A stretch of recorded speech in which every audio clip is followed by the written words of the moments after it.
innovators. Assalamualaikum warahmatullahi wabarakatuh. Selamat pagi adik-adik.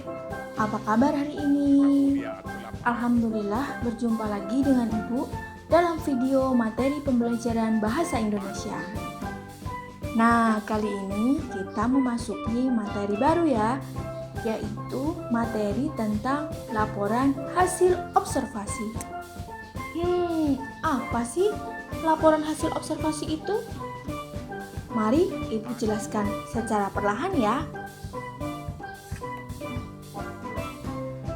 Menurut Kamus Besar Bahasa Indonesia, observasi adalah peninjauan secara cermat. Observasi pada dasarnya merupakan pengamatan terhadap objek atau peristiwa.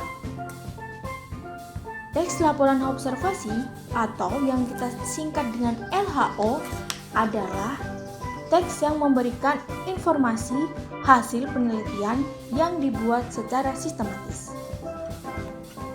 Teks laporan hasil observasi juga menjelaskan tentang suatu objek atau situasi dengan rinci dari sudut pandang keilmuan yang berisi fakta-fakta yang telah dibuktikan secara ilmiah. Nah, teks laporan hasil observasi ini adalah teks yang berisikan tentang fakta-fakta yang bisa kita ambil dari sebuah pengamatan. Untuk melakukan sebuah observasi, kita harus fokus pada pengamatan dan mencatat fakta yang ada sehingga akan tersusun menjadi laporan observasi yang lengkap. Observasi ini dilakukan oleh pengamat ya, dengan terjun langsung ke lapangan untuk mengetahui dan menggali informasi yang ada. Informasi itu bisa berupa keadaan alam, bisa berupa lingkungan sosial, bisa berupa kesenian, dan juga kebudayaan. Teks laporan hasil observasi harus menyajikan data sesuai dengan pengamatan, berdasarkan dengan fakta. Teks ini hampir sama dengan teks deskripsi ya, akan tetapi teks laporan ini bersifat umum dan teks deskripsi bersifat khusus. Kalau misalkan kita membuat teks laporan hasil observasi, kita membuat laporan tentang kucing.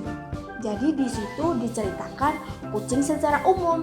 Tapi untuk teks deskripsi, kita hanya mendeskripsikan tentang kucing bernama Meong, seperti itu. Jadi untuk teks deskripsi bersifat khusus kepada kucing yang bernama Meong. Kalau laporan hasil observasi itu secara umum, yaitu menjelaskan tentang kucing secara umum. Kemudian kita masuk pada ciri-ciri teks laporan hasil observasi. Terdapat 5 ciri-ciri teks laporan hasil observasi ya. Di antaranya, yang pertama, disusun secara sistematis. Teks laporan hasil observasi haruslah disusun secara berurutan sesuai dengan struktur teks laporan hasil observasi ya. Strukturnya nanti akan kita bahas di slide selanjutnya. Kemudian yang kedua, menjelaskan dari sudut pandang keilmuan. Yang dimaksud menjelaskan dari sudut pandang keilmuan adalah data yang dihasilkan dari laporan hasil observasi bertujuan untuk menjelaskan dan ditulis berdasarkan fakta hasil pengamatan yang dapat dibuktikan secara ilmiah dan meyakinkan.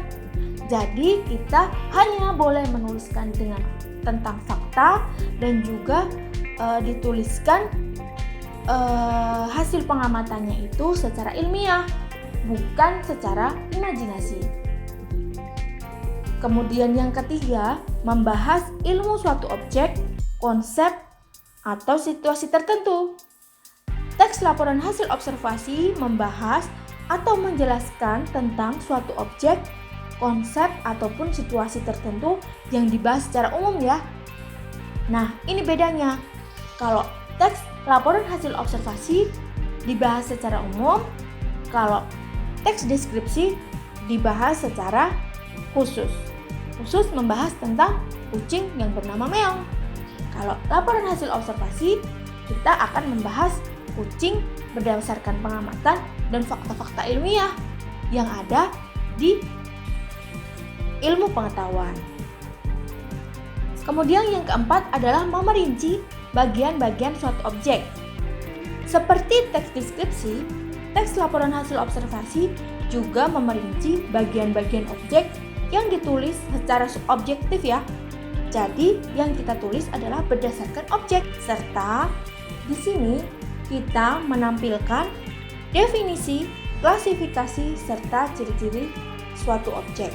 Kalau di teks deskripsi kita hanya menyampaikan ciri-ciri dari objeknya. Kalau di laporan hasil observasi kita menjelaskan tentang definisinya, klasifikasinya, dan juga tentang ciri-cirinya. Kemudian yang terakhir adalah disusun dengan bahasa baku, jelas, dan mudah dipahami. Teks laporan hasil observasi harus disusun dengan bahasa yang baku karena merupakan sebuah tulisan ilmiah. Namun harus tetap menggunakan kalimat yang jelas serta mudah dipahami oleh pembaca ya. Nah, sekarang kita belajar tentang struktur teks laporan hasil observasi. Ada 3 struktur teks laporan hasil observasi ya. Yang pertama adalah pernyataan umum, deskripsi bagian, dan deskripsi manfaat. Pernyataan umum adalah pembuka atau pengantar tentang hal yang akan dijelaskan. Dalam kalimat umum ini terdapat pengertian tentang hal yang akan dideskripsikan. Maka dari itu terdapat kalimat definisi. Apa itu kalimat definisi? Kalimat definisi itu adalah kalimat yang ditandai dengan adanya kata adalah, ialah, yaitu, merupakan, dan lain sebagainya. Contohnya nih, misalkan kita mau mendeskripsikan tentang bunga. Nah, di situ di paragraf pertama di pernyataan umum ini kita harus menulis seperti ini. Bunga adalah, bunga merupakan, atau bunga ialah. Nah, itu yang ada di pernyataan umum ya. Kemudian yang kedua, deskripsi bagian. Deskripsi bagian adalah uraian rinci tentang objek. Berisi tentang hal yang akan dilaporkan seperti ciri-ciri dan bagian objek yang akan dilaporkan.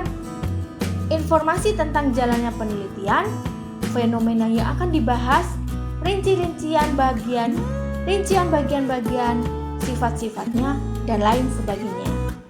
Deskripsi bagian ini menjabarkan atau menjelaskan secara rinci dari penjelasan umum, sehingga merupakan bagian isi dari sebuah teks laporan hasil observasi. Kemudian bagian ketiga adalah deskripsi manfaat.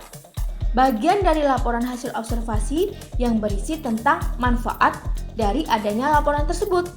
Menginformasikan bahwa setiap objek yang diamati memiliki manfaat atau fungsi tertentu dalam kehidupan.